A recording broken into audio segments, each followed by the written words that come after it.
Maravilha. Então,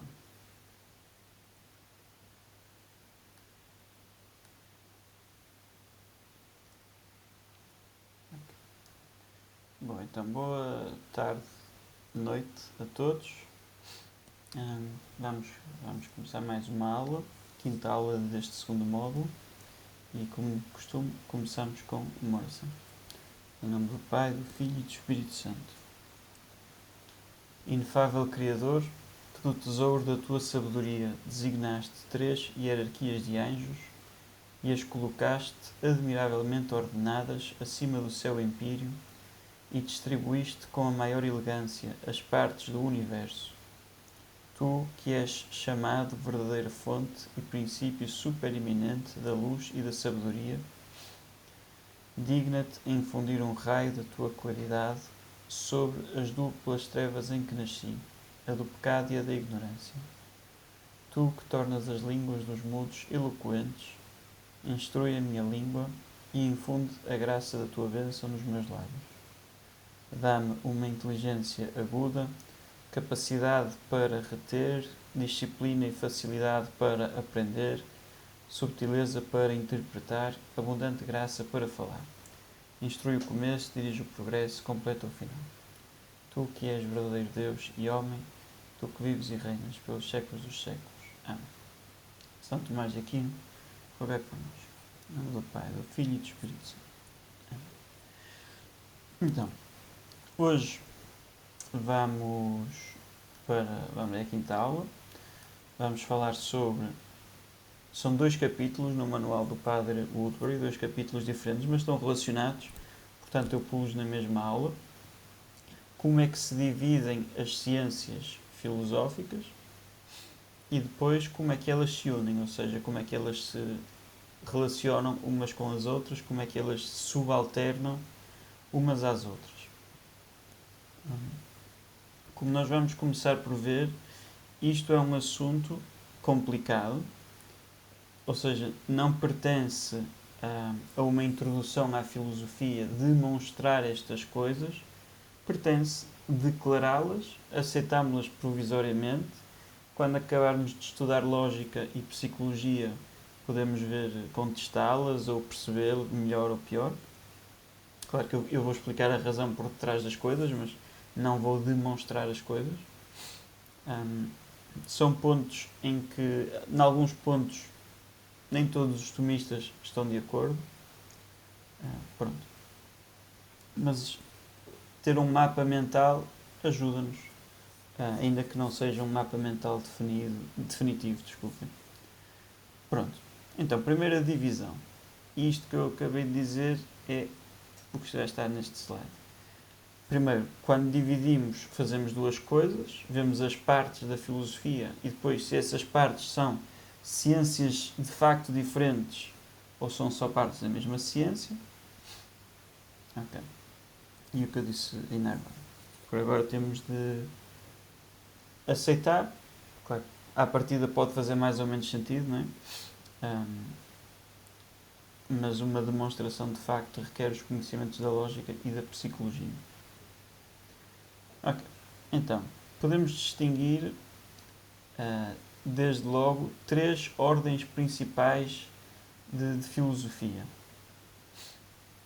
Filosofia do pensamento, às vezes também se chama filosofia racional, o nome mais comum é lógica. É um conhecimento filosófico da ordem das coisas que a mente faz ao pensar. Não é? Nós falamos na última aula desculpem, das propriedades da filosofia e da filosofia como conhecimento da ordem. O nosso intelecto, ao pensar, faz ordem, e a lógica é o estudo dessa própria ordem. Por isso é que nós dizemos que a lógica, nós no final desta parte da divisão vamos ter as definições das várias ciências filosóficas.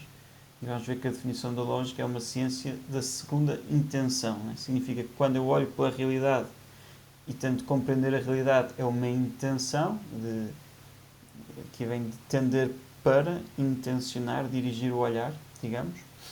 E isto é uma a lógica é uma ciência cujo objeto, aquilo que estuda, é de segunda intenção, agora que eu olho para o próprio pensamento.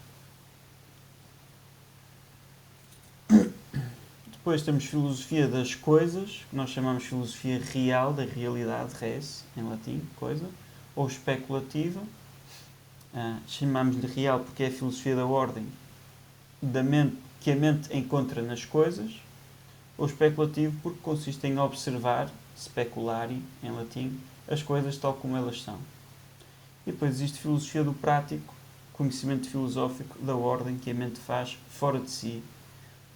E prático tem dois sentidos, agir e produzir, já devemos ver isso, e portanto vai haver aqui duas ciências diferentes. Este género de divisão... Sim? Posso fazer uma pergunta? Claro, claro. Não consegui só perceber uma coisa. Ou seja, estas três ordens são cumulativas ou são distintas e podem ser autónomas?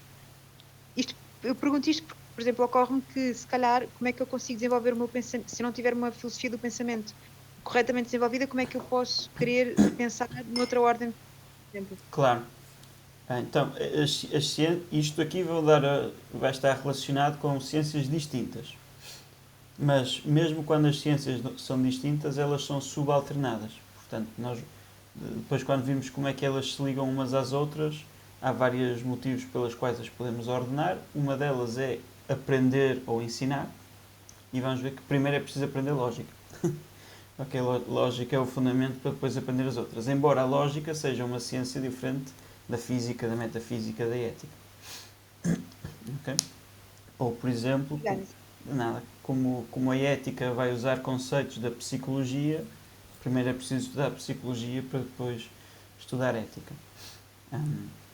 Pronto, a ética que está aqui ao nível da filosofia do prático, a metafísica que está ao nível da filosofia das coisas e depois a filosofia...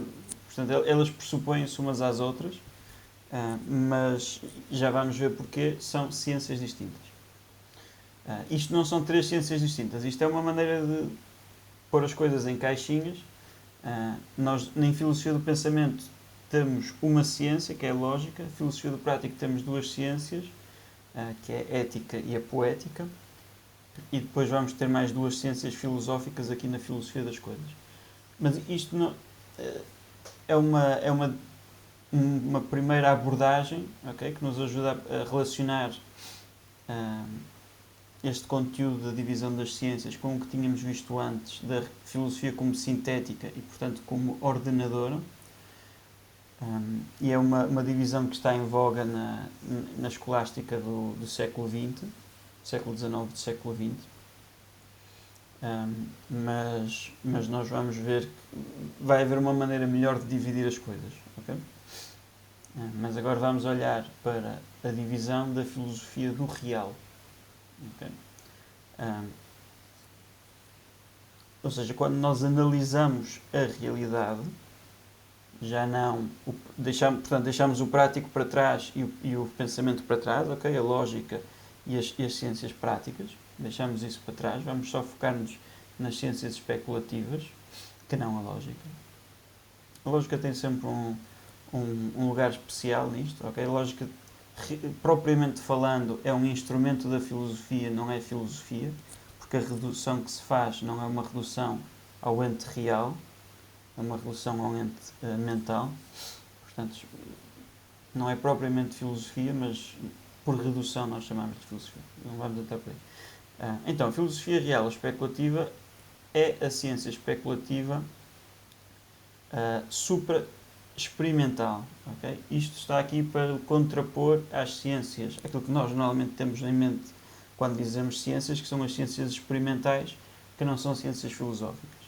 Okay? E nós, julgo que é na próxima aula, talvez seja daqui a 2, vamos falar da relação entre filosofia e outras formas de conhecimento, e vamos falar da relação entre a filosofia e as ciências experimentais. É preciso distinguir 3 graus de luminosidade, okay? Nós já falamos várias vezes da luz da razão. Os filósofos, desde o tempo de Aristóteles, distinguem 3 graus de luminosidade e, portanto, 3 graus de evidência, porque as coisas são iluminadas pela luz, e porque nós conhecemos através da evidência, não é? Lembrem-se, a filosofia é evidencial, vai dar origem a 3 graus de conhecimento científico. Nós chamamos-lhe 3 graus de abstração. Okay? Primeiro grau de abstração chama-se abstração da matéria singular, sem matéria signata. Okay? Matéria signata é esta mãozinha aqui, este anel aqui, matéria que eu posso apontar. Okay? Se eu posso apontar é matéria signata. Esta carne e estes ossos é matéria signata. Depois, carne e ossos em geral, chamamos a isso matéria comum.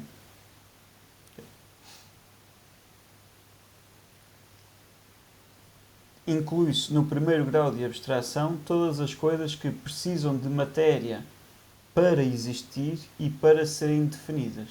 Mas ainda assim é universal. Por exemplo, nariz curvo. Não é possível definir ou pensar num nariz curvo sem pensar em matéria. Portanto, para definir nariz curvo é preciso matéria.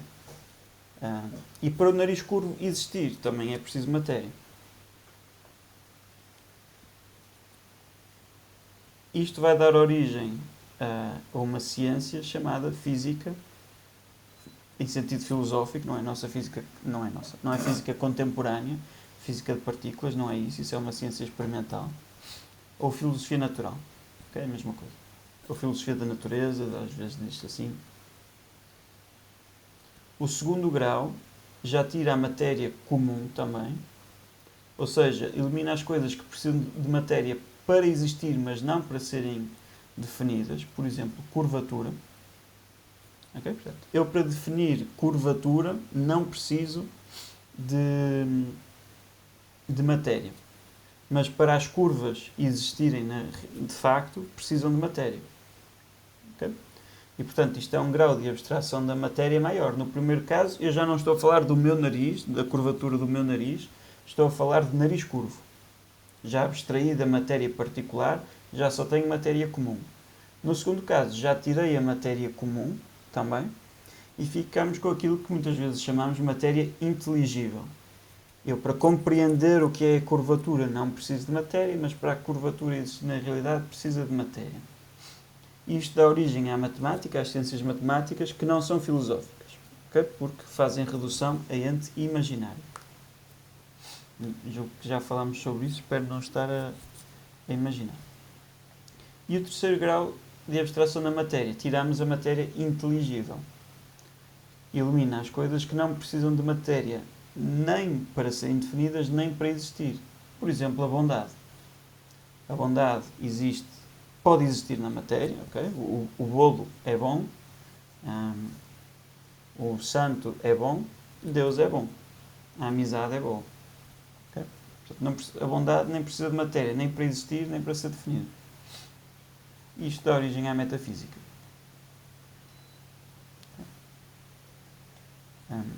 Para nos ajudar a perceber isto, o padre Woodbury propõe a seguinte metáfora. Portanto, tem ali o olho humano, tem ali um cubo que nós não conseguimos ver, e se ligarmos a luz já vamos conseguir ver. Então, a proposta dele é que nós imaginemos que, por algum motivo, para além de conseguir ver coisas no espectro do visível, nós conseguiríamos ver coisas também, teríamos uma capacidade, para além da capacidade que nos permite ver o espectro do visível, teríamos uma capacidade para ver coisas no espectro do infravermelho e no espectro dos ultravioleta. E depois a própria lâmpada tinha, para além de ter um interruptor de ligar e desligar, teria desligado, infravermelho, visível, supravioleta. Não, já não sei, estou perdido, desculpa.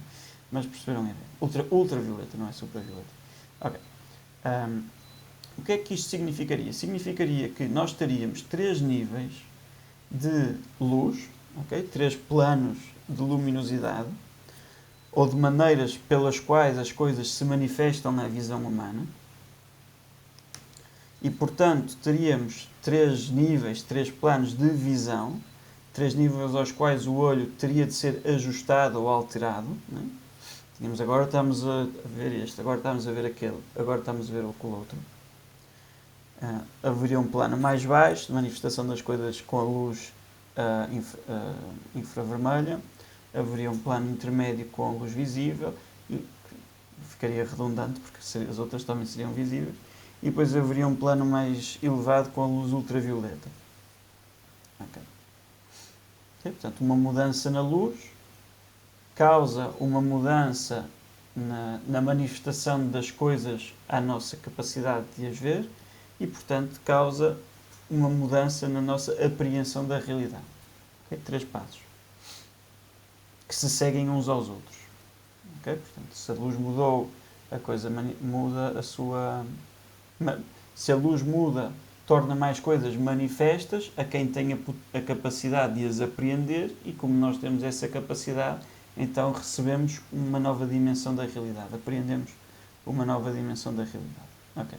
Isto não é possível com a luz, nada disto acontece na visão corporal, mas algo metaforicamente é disso que o Aristóteles, que São Tomás está a falar. Okay. Há 3 planos, ou 3 graus, ou 3 níveis de luz, sobre os quais as coisas se manifestam não à nossa visão, mas ao nosso intelecto. Okay? Através do primeiro grau de abstração, eu olho para, vamos imaginar que o senhor azul é o João, e eu olho para o João, e vendo o primeiro, usando só os sentidos, okay? Antes desta luzinha, desculpem lá, usando só os sentidos, o que é que eu vejo? Vejo o nariz do João, que é curvo. Ou melhor, vejo o nariz do João, não sei lá se é curvo, se não é. Tem aquela matéria. Usando o primeiro grau de abstração, eu sou capaz de abstrair o facto daquilo ser o nariz do João, que é curvo, e fico com nariz curvo. Usando um segundo grau de abstração, eu sou capaz de ficar só com curvatura. Já nem sequer tem matéria. E usando o terceiro grau de abstração, eu sou capaz de perceber a bondade, o bom que é, ou a verdade, ou a beleza de que é, ok? O bom que é ter um nariz, ter esta capacidade de reconhecer os odores, etc. Okay, daqui vem os 3 níveis de abstração. Daqui dá-se uma divisão genérica de ciências, diz São Tomás de Aquino. Ou seja, não é que, portanto, temos 3 ciências, ponto final. Temos 3 tipos de ciências. Okay? Por exemplo, a física filosófica, a filosofia da natureza e as ciências experimentais estão no primeiro nível de abstração. As ciências matemáticas, que são mais do que uma, estão no segundo nível de abstração. A lógica e a metafísica estão no terceiro nível de abstração. A maioria dos escolásticos tomistas do século XX diz que a teologia também está no terceiro nível de abstração. Portanto, cada uma destas vai dar origem a vários conjuntos de ciências. Agora, isto foi sobre a parte especulativa, agora vamos para a filosofia prática. Uma coisa chama-se prática, de praxis, em grego, porque está centrado, gira à volta de fazer. Okay? E fazer pode ter 2 sentidos, agir ou produzir. Okay? Porque é que agir e produzir está relacionado com ciência? Nós temos a mania de que uma coisa é verdadeira. Nós achamos que o que é verdadeiro ou falso são as proposições. Se eu disser há água no copo, esta proposição é verdadeira ou falsa consoante a sua conformidade com a realidade. Para Aristóteles, para São Tomás, para os escolásticos, a verdade ou a falsidade está no intelecto, não nas proposições. E as proposições são um sinal do conteúdo do intelecto. Portanto, o que é verdadeiro ou falso não é a frase o copo tem água, é o meu intelecto se a sentir ou não. Portanto, eu acho que há água no copo, então o meu intelecto tem verdade. Okay? Portanto, a definição de verdade seria a adequação da coisa e do intelecto. Okay? Da realidade e do intelecto. Ora, Se a verdade é a adequação da realidade e do intelecto, a verdade pode dar-se de duas maneiras. Maneira número 1. A realidade é de uma maneira e eu conheço-a, ok? Eu não sabia se tinha água, não sabia se tinha água no copo ou não. Olhei para o copo, apreendi, agora já sei. Okay?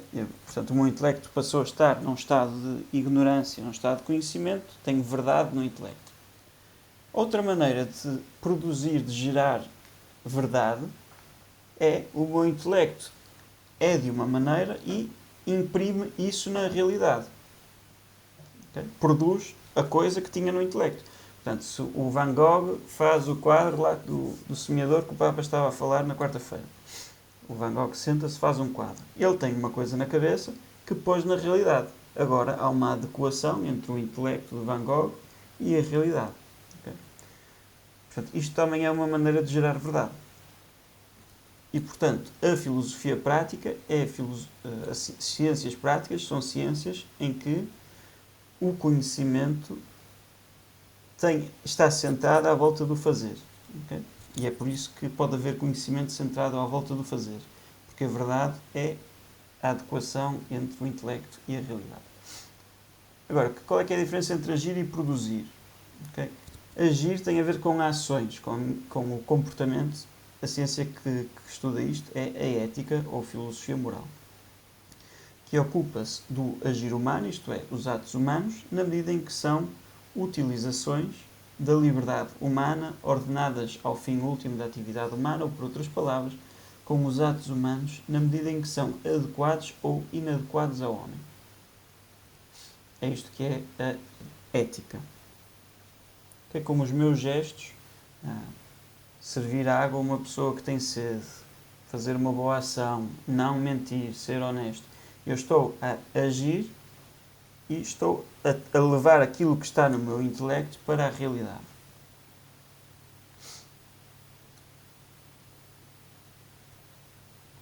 Okay.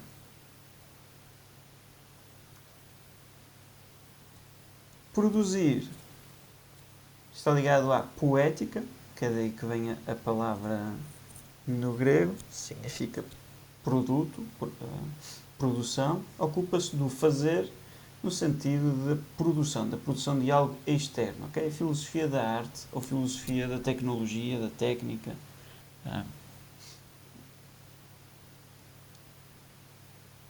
Ambas estas ciências são remotamente práticas, ou seja, elas são ciências especulativo-práticas. São virtudes que reflexionam sobre a prática. Não são virtudes práticas, de facto. Okay? Elas são ordenadas à ação, mas são remotamente ordenadas à ação. A virtude que proximamente direciona as ações humanas é a prudência. E a virtude que proximamente direciona as operações, as produções humanas, é a arte. Chama-se arte. Okay? Pode saber-se muito de ética e ser pecador, pode saber muito de poética, de criação artística na teoria e na prática ser-se mau artista. Okay? Pode ser um ótimo crítico da arte e não fazer ideia como é que se escreve um poema. Ok. A ética centra-se, preocupa-se com a prática humana na medida em que esta prática se dirige ao bem do agente. Portanto, a preocupação da ética é o bem do agente, daquele que age. A preocupação da poética é o bem da obra. Ok? Por isso é que nasce muita reflexão moral. Maritain, já que Maritain desenvolveu muita filosofia da arte tomista, e há toda esta questão da moralidade de uma obra de arte. Como é que se julgou uma obra de arte?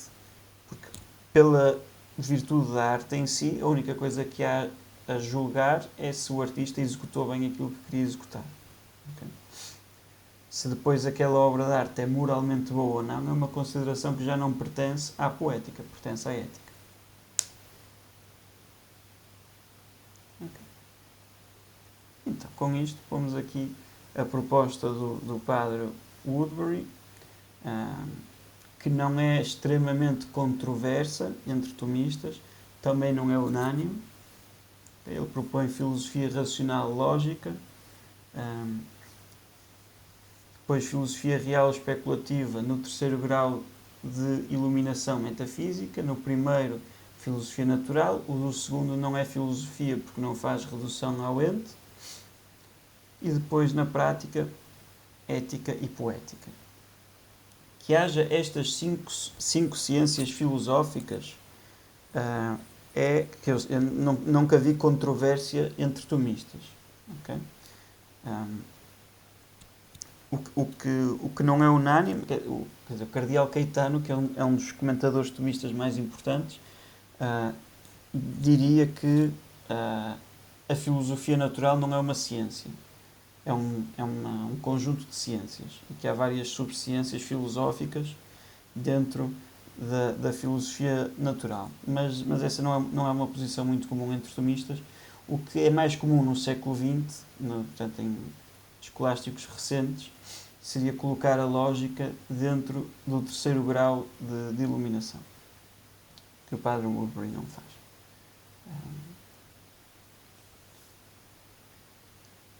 Estas cinco ciências são ciências de facto diferentes, por isso é que diz ali ciências átomas, okay? Significa que são indivisíveis, sem partes, ele quer dizer a palavra átomo, tomo, parte, sem partes. Sem partes que sejam elas próprias ciências. Agora, nós de facto podemos reconhecer partes, e o padre Woodbury dá-nos aqui uma visão geral de algumas divisões possíveis. Okay? Filosofia que se preocupa com os corpos, isto são divisões que estavam em voga, que estavam na moda no século XX. Quem estuda os corpos pode estudar corpos com vida ou sem vida. Quando estuda corpos sem vida, está a estudar o quê? A matéria, a quantidade, o movimento. Temos somatologia, que vem do grego de corpo, mecânica filosófica ou física filosófica. Corpos com vida também se estuda a matéria, quando se estuda plantas, botânica filosófica, animais, biologia filosófica ou zoologia filosófica, seria mais apropriado. Espírito, pneumatologia. Filosofia do homem. Estamos a ir em graus de abstração maiores, não é? Porque os corpos, mesmo que tenham vida, se não forem um ser humano, são puramente materiais. A pneumatologia começa a fazer a transição. No ser humano já estudamos primeiro a psicologia, depois não o ser humano, mas o fazer humano, a estética ou a filosofia da tecnologia, que são partes da poética, o agir humano, a ética pessoal, individual, das ações individuais da pessoa, ou ética doméstica da casa, ou da política, ou a economia. Pronto, tem uma divisão maior. Conserva-se, eu nesta tabela conservei aqui à direita aquelas 5 ciências átomas, que são de facto ciências distintas, e depois isto seriam áreas dessa ciência, capítulos diferentes ou tratados diferentes dentro da mesma ciência. Okay?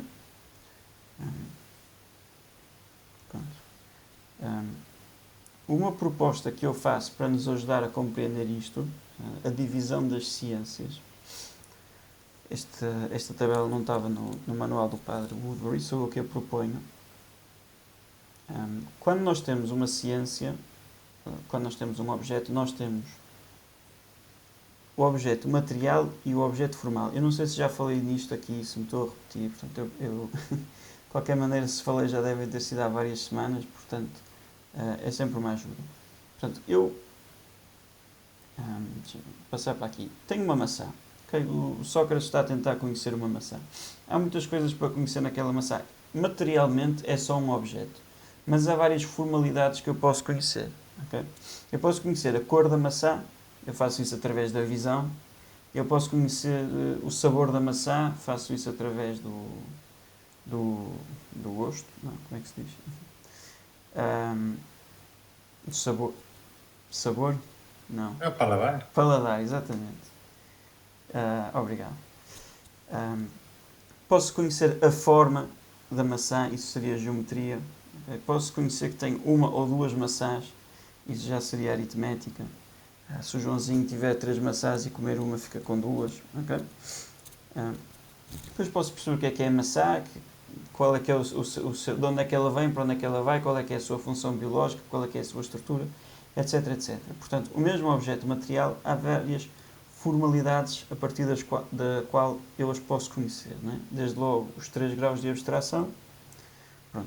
Então, o que esta tabela tenta capturar é que desses graus de abstração, e o grau de abstração é a matéria que eu deixo para trás, pois os escolásticos distinguem também, dentro do mesmo grau de abstração, diferentes graus de imaterialidade, ou seja, eu deixei para trás uma matéria, mas atingi uma imaterialidade diferente. Exemplo mais claro, na matemática, eu deixo para trás a matéria, chama-se matéria comum, não é? Fico só com a matéria inteligível. Mas na geometria eu ainda tenho uma noção de espaço e na aritmética já não tenho uma noção de espaço, de contínuo. E, portanto, a aritmética está mais afastada da matéria, tem um grau de imaterialidade maior do que a geometria. Okay? E, portanto, estão aqui 7 tipos de conhecimento que eu posso ter, conhecimento especulativo, que eu posso ter acerca de, não interessa qual objeto, acerca de minerais, ou acerca de seres vivos, ou acerca de seres humanos. Okay? São vários tipos de... O que é que são estas linhas? São hábitos mentais, são virtudes, nós já vimos isto, são uma disposição estável para conhecer. Okay? E o que é que são estas ciências verticais? É quando eu agrupo as coisas a partir do seu objeto material. Vou estudar só minerais. Ok, então é mineralogia. Vou estudar... Okay, e, portanto, quando nós agrupamos as ciências por objeto material, estamos a agrupá-las de maneira mais ou menos convencional e, portanto, podemos sempre fazer mais ciências ou menos ciências. Okay? Posso dividir aqui a física em astrofísica, em física de partículas, em física quântica, em a química, em bioquímica. Okay? Posso começar a estudar. Tinha a química, tinha a biologia, agora tenho bioquímica. Okay? Tenho uma interseção, porque são divisões convencionais. Eu posso escolher o que eu quiser para estudar isso. A classificação segundo objeto formal, nós podemos descobrir coisas novas aqui esta primeira linha, por exemplo, é uma coisa que São Tomás não tinha. Tem a ver com o conhecimento que nós temos das ciências experimentais contemporâneas. É um tipo de conhecimento diferente. Mas não é arbitrário, não é convencional. Okay? São capacidades, potências de facto da nossa alma. Pronto. Era isto que eu vos queria... Quando nós falamos da divisão de ciências, nós estamos mais habituados a dizer biologia.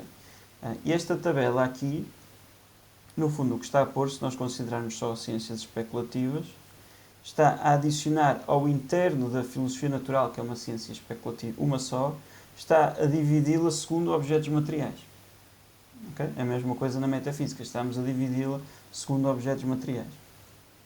Por isso é que é possível dizermos que temos uma só ciência, porque é só uma capacidade da nossa alma, uma só virtude intelectual, que se divide em várias partes. Porquê? Porque estamos a aplicá-las a diversos objetos materiais. E por isso é que eu dizia, isto é só uma divisão que estava na moda no tempo do padre Woodbury e nós agora se calhar faríamos outro.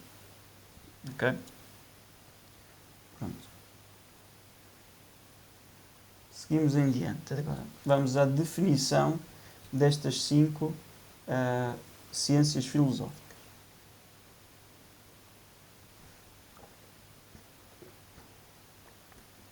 Então nós chamamos a lógica a ciência do ente mental de segunda intenção.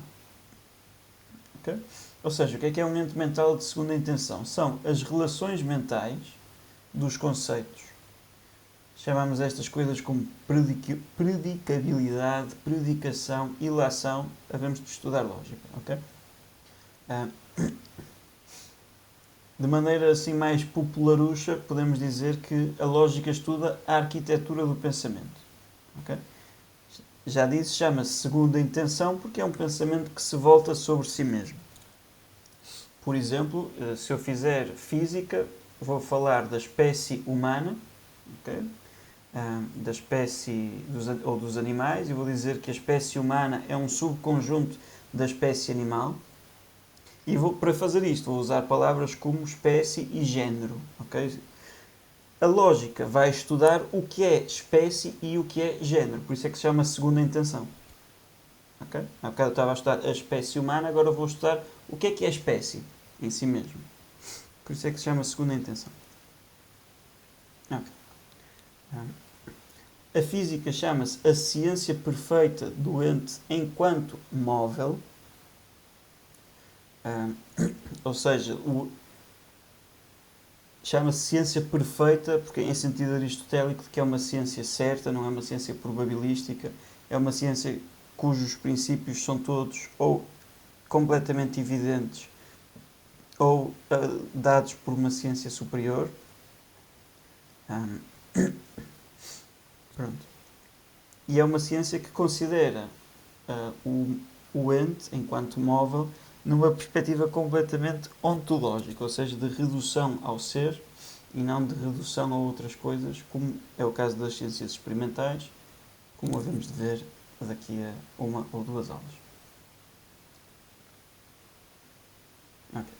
Depois, a metafísica é a ciência perfeita do ente enquanto ser, é um nível de abstração maior, já não estamos preocupados com a matéria, com o facto de uma coisa ser móvel significa que ser móvel e ser matéria são coisas que na prática são convertíveis, okay? Significa que dentro da sua própria essência, ter matéria significa que pela sua própria essência uma coisa pode mudar, okay? Filosoficamente é o que significa, não tem a ver com átomos e com carbono e com... significa que dentro da sua própria... depois vai se manifestar em átomos e em carbono e nessas coisas todas. Mas significa que um ser material é um ser que pela sua própria essência pode mudar. É sujetível a mudanças substanciais. Eu posso morrer e transformar-me num cadáver. Okay? Esta coisa transforma-se num cadáver. Isso é possível porque eu tenho matéria. O anjo não pode morrer e transformar-se num cadáver. Ou eu posso queimar uma folha de papel e fico com um monte de cinzas. Tive uma transformação substancial. Okay? Se não houver matéria, as mudanças substanciais não são possíveis.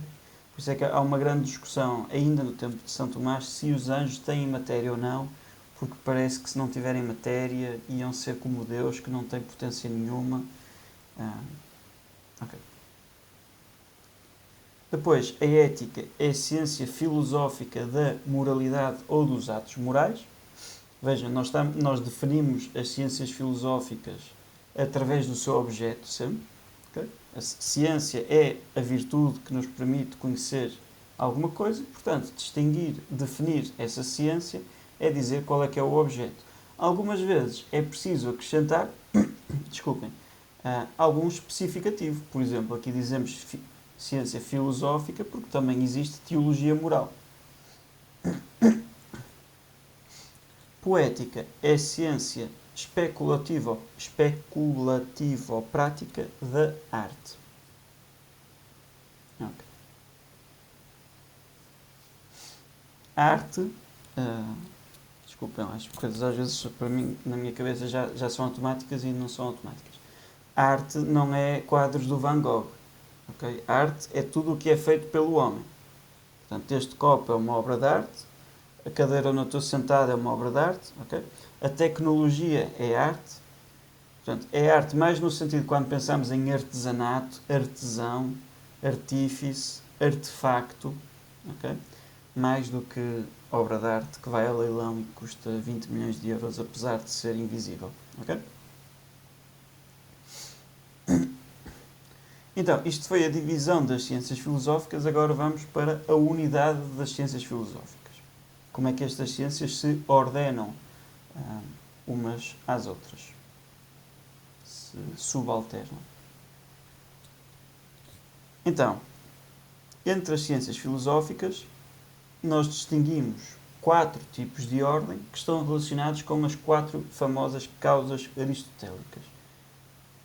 Causa formal, final, material e, qual é que me falta? Eficiente. Então, segundo a causa formal, nós vamos chamar a isto uma ordem de perfeição ou de nobreza. A causa formal é o que faz com que uma coisa seja o que ela é. Já passamos por isto, né? Se o professor desenha com um giz vermelho no quadro um triângulo, a causa formal é a forma do triângulo, que faz com que aquilo seja um triângulo.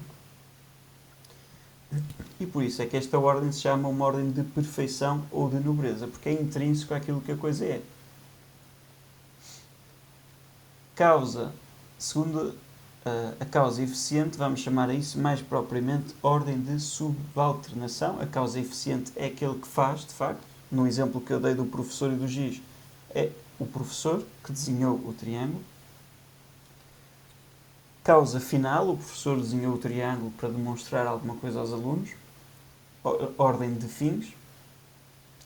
Causa material, neste caso seria o quadro onde ficou o triângulo, o giz que compõe o triângulo, chama-se ordem de ensino. Okay? E chama-se ordem de ensino porque a causa material do conhecimento é a pessoa que tem conhecimento.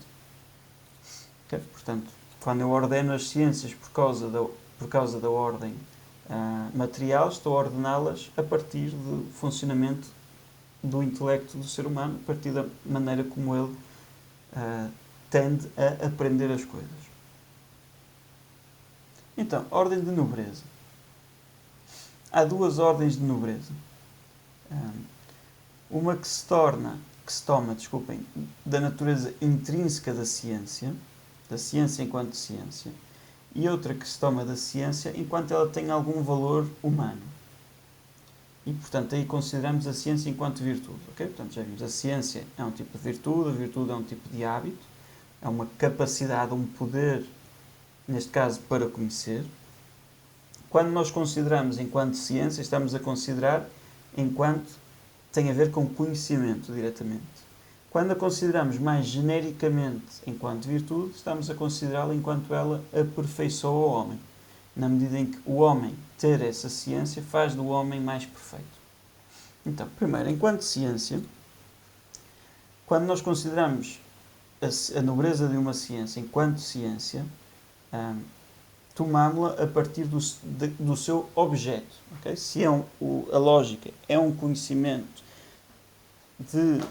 o ente mental de segunda intenção, a metafísica é um conhecimento do ser enquanto ser, é isso que define, okay, a forma da ciência.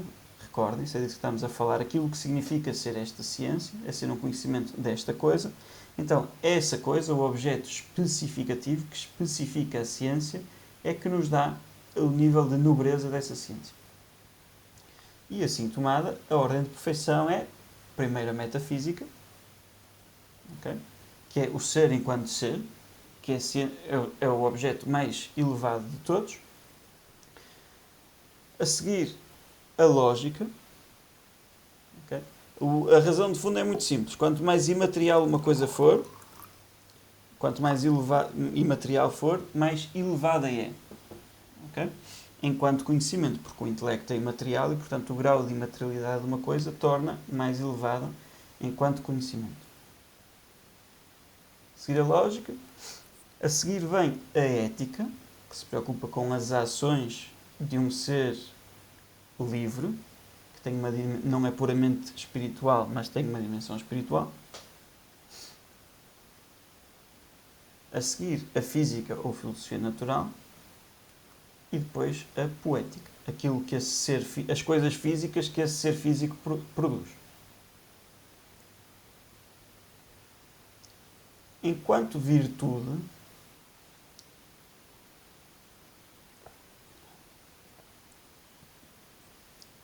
a ética é a mais nobre das ciências filosóficas. É a que é mais útil, mais elevada, no sentido de tornar o homem um ser mais perfeito. Okay? Porquê? Porque a ética preocupa-se com a direção do homem para o fim que, se o homem não fosse ordenado, direcionado para a vida eterna, seria o seu fim supremo. A ética preocupa-se em dirigir o homem para o seu fim natural, para a sua perfeição natural. Não para nos tornarmos bons gramáticos, ou bons poetas, ou bons agricultores, ou bons professores, ou o que for. A preocupação da ética é que o homem seja bom, simplesmente, ponto final. Okay? Portanto, do ponto de vista do aperfeiçoamento do homem, é a ciência mais elevada. E a poética é a mais baixa de todas as ciências. Porquê? Porque a poética, a criação artística, preocupa-se com um bem exterior ao homem. O foco da arte é o bem da obra produzida e não o bem do próprio homem. Mas eu faço a obra de arte para o bem da humanidade. Ok, mas nessa dimensão estamos a falar de ética. Okay? A poética em si preocupa-se com o bem da obra. Okay? E é importante. O Jacques Maritain, quando fala destas distinções das ciências, o nome que ele dá ao livro é Distinguir para Unir. Okay, nós fazemos estas distinções todas. Depois, na prática, eu nunca uso uma só virtude para conhecer seja o que for. Okay? Nem para comer uma maçã, porque eu uso o paladar, uso o olfato para ver se a maçã está boa antes de a meter na boca, uso o olhar. Nós não usamos uma só capacidade para conhecer as coisas. Portanto, na prática, não é que o cientista diz eu agora só vou usar esta capacidade do meu intelecto. Não. Okay? O teólogo, para fazer teologia, também usa aritmética, porque diz que Deus são 3 pessoas. Okay? Portanto, não estou a dizer isto porque o artista só se pode preocupar com o bem da obra. Não. Na medida em que ele é artista, só se preocupa com o bem da obra, mas depois ele também é uma pessoa e, portanto, também se preocupa com o bem da humanidade, com o bem da sua própria alma, etc, etc. Isso não preocupa, devia preocupar. Mas, em si mesmo, o objeto que a poética estuda é o mais baixo de todos, porque é um bem exterior ao homem. Ok? Ok. A preocupação da poética é o bem do homem apenas no sentido em que ele seja um bom artista, um bom artífice, um bom poeta, o que for. Portanto, sempre em direção a um bem exterior. As restantes ciências filosóficas dirigem o homem para um bem particular dentro do próprio homem. Okay? O conhecimento é uma ação, conhecer é uma ação imanente, que significa que o produto do conhecimento permanece dentro do homem e, portanto, são mais perfectivos, aperfeiçoam mais o homem do que a poética. E, portanto, ocupam uma posição intermédia. Okay?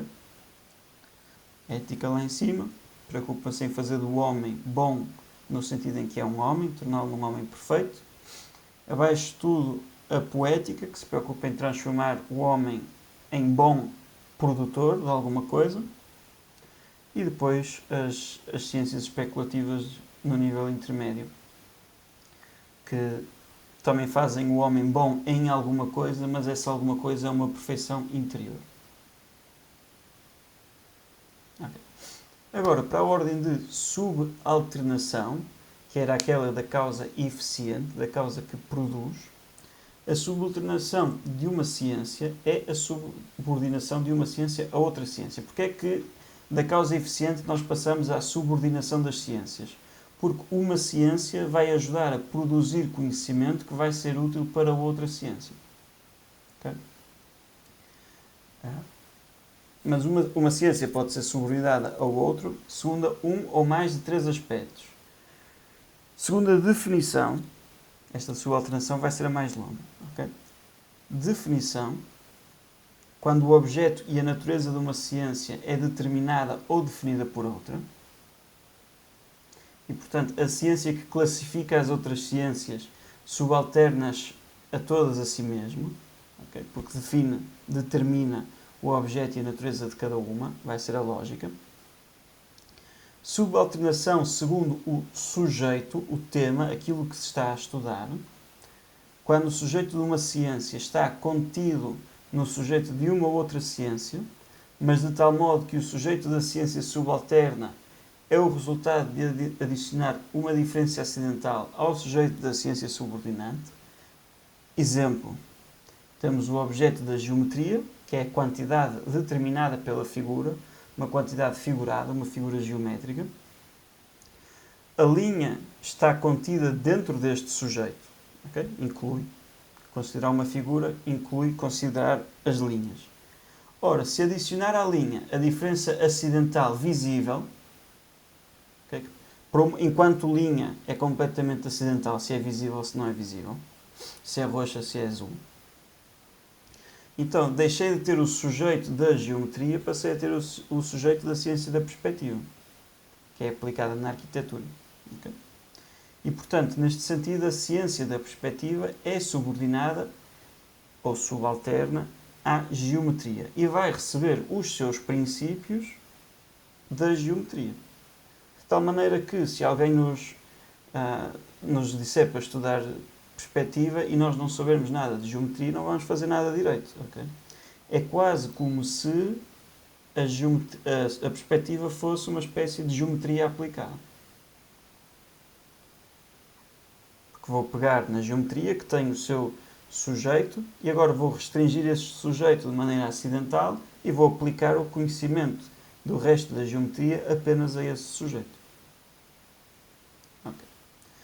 Depois temos subalternação simples e própria, segundo os princípios. Quando uma ciência não tem os princípios autoevidentes, recebe por princípios as conclusões de outra ciência. Okay?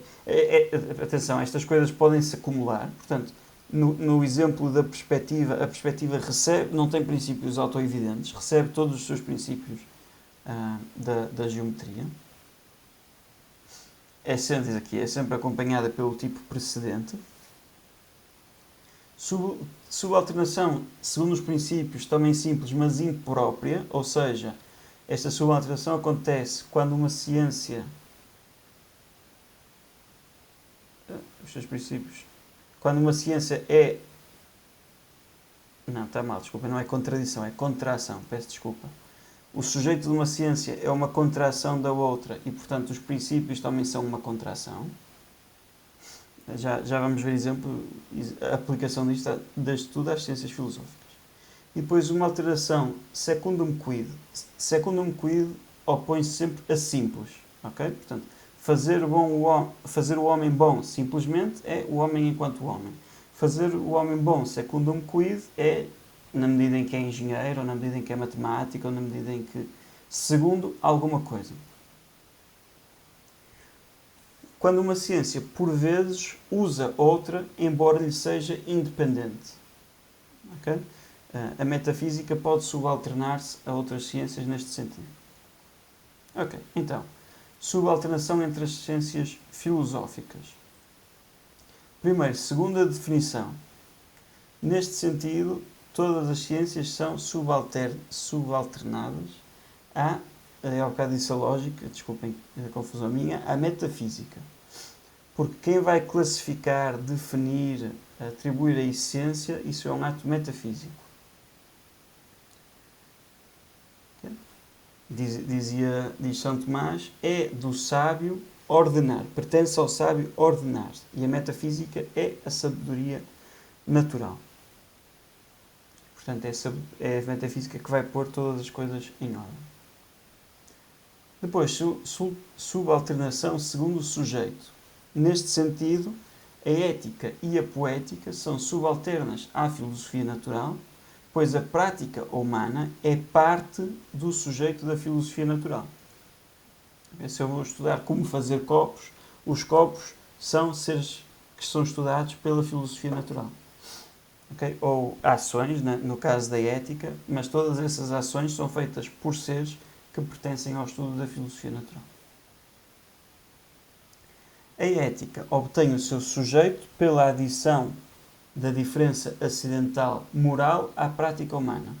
E a poética obtém o seu sujeito pela adição da diferença acidental, factiva ou ordenada ao bem de um produto externo, que do ponto de vista da filosofia natural são coisas perfeitamente acidentais. Subalternação simples e própria segundo os princípios.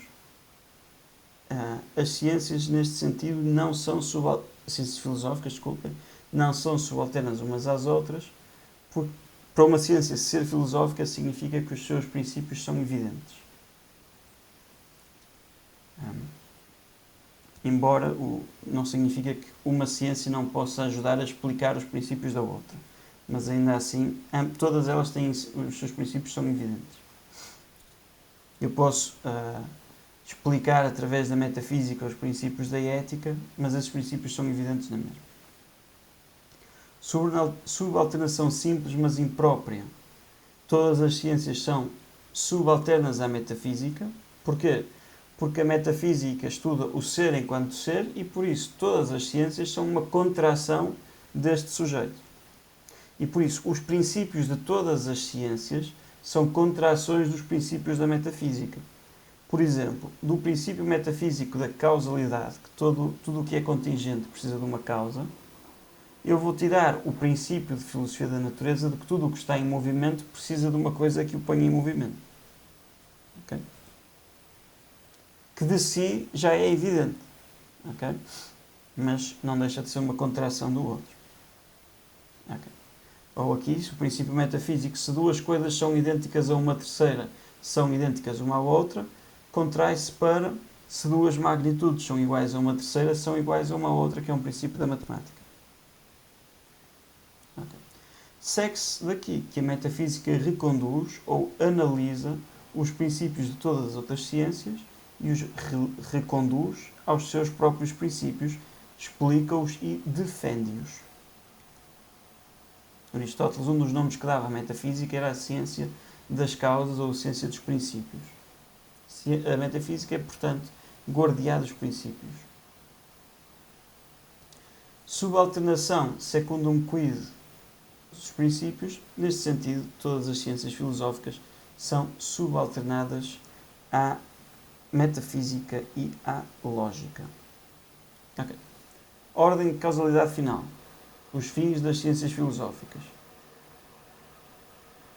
O fim da ciência, okay, enquanto ciência, é a verdade. E a verdade é o que aperfeiçoa o intelecto humano, que o torna mais perfeito, mais completo. O intelecto humano é a capacidade de conhecer a verdade e, portanto, a ciência faz com que eu conheça a verdade, leva o intelecto à sua plenitude, à sua completude. A filosofia especulativa está ordenada à verdade especulativa, como um fim em si mesmo. A lógica, enquanto ciência, também está ordenada à verdade especulativa, enquanto arte está ordenada à verdade prática.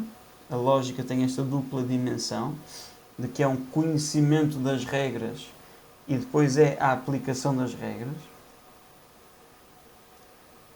E a filosofia prática, a ética e a poética, tem como seu fim, remotamente, a verdade prática. Okay? Remotamente, porque já vimos isso, estas ciências regulam a prática apenas de maneira remota, não proximamente. Isso seria a prudência e a arte. E, portanto, quanto à ordem de fins, a verdade especulativa é, simplesmente falando, mais elevada e mais nobre do que a verdade prática, porque é uma verdade que não é ordenada a mais nada, okay? Vale por si mesmo. É aquele princípio aristotélico de que o que é melhor é o que é inútil. Okay? Porque o útil significa que serve para outra coisa e o inútil significa que serve em si mesmo. A verdade prática serve para outra coisa, a verdade especulativa é um fim em si mesmo. O fim prefere-se sempre ao meio, portanto, em si mesmo, a verdade especulativa é preferível.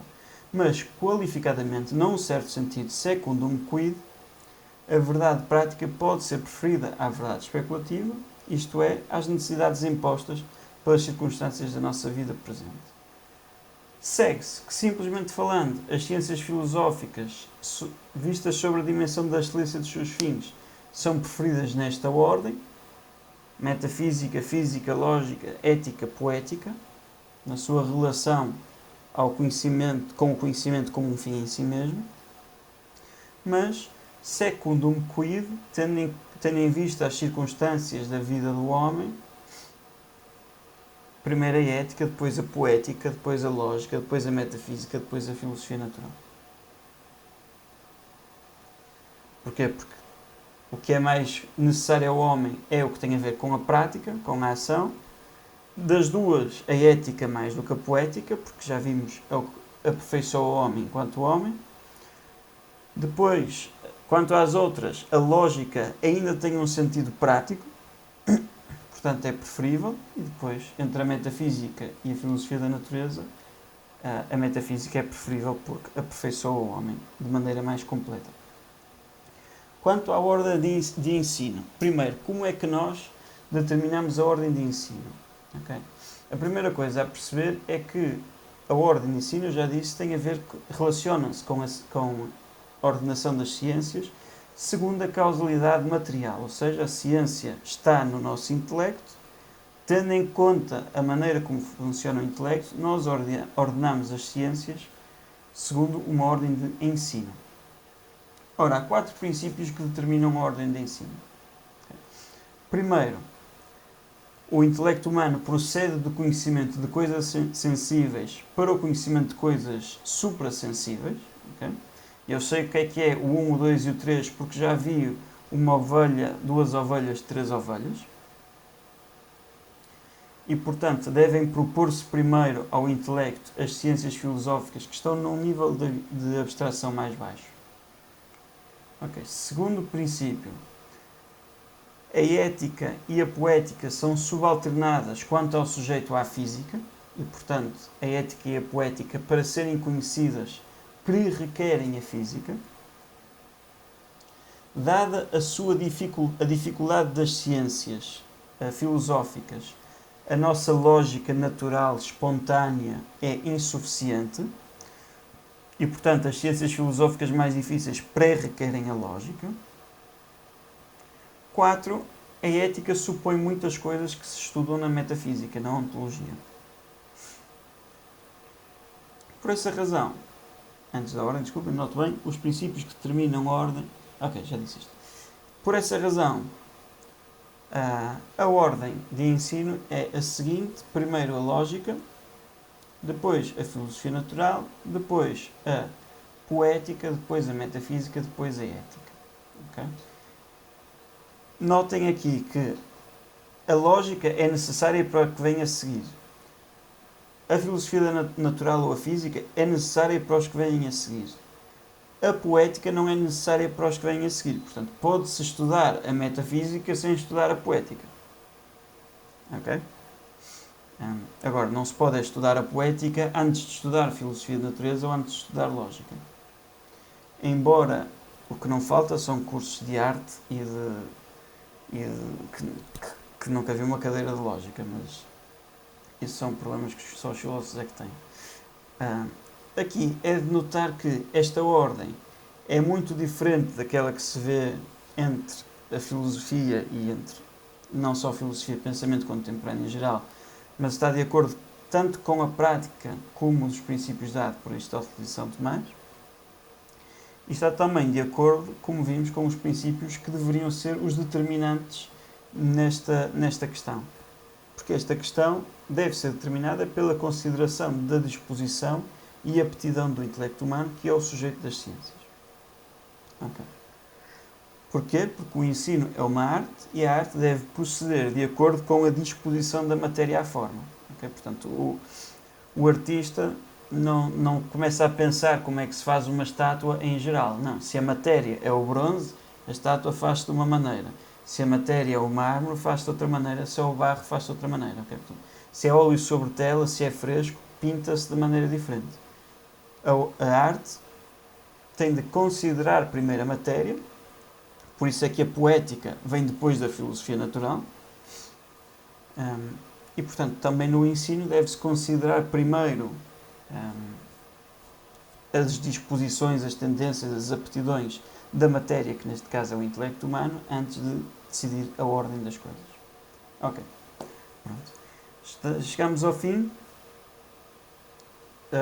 O aprofundamento ligeiro já os mandei para o grupo, mas está ali. Já têm ali acesso à tradução desta parte do manual. Se alguém preferir o inglês, primeiro, se alguém detectar erros na tradução ou coisas de gramática, erros da gramática, agradeço sempre que me digam. Se alguém preferir a versão inglesa, que me diga, eu também começo a pôr. Como sugestão para um aprofundamento maior, pus a Arte Escolástica, do Jacques Maritain, que é sobre a área da poética, que é uma área que eu não estou a pensar que nós vejamos aqui no curso. E o próprio Maritain é muito interessante. O Maritain tem uma escrita fácil. E no próprio livro o Maritain explica estas coisas de hábito, de conhecimento especulativo, de conhecimento prático. Pronto. O que é que significa dizer que a arte é uma virtude intelectual, etc, etc. Recapitulando, vimos primeiro como é que se divide a filosofia e depois como é que estas várias ciências se unem umas às outras. Pronto, alguns links úteis são os do costume. Se alguém quiser fazer uma doação, está sempre à vontade. E agora, vamos a perguntas. Vou desligar a gravação.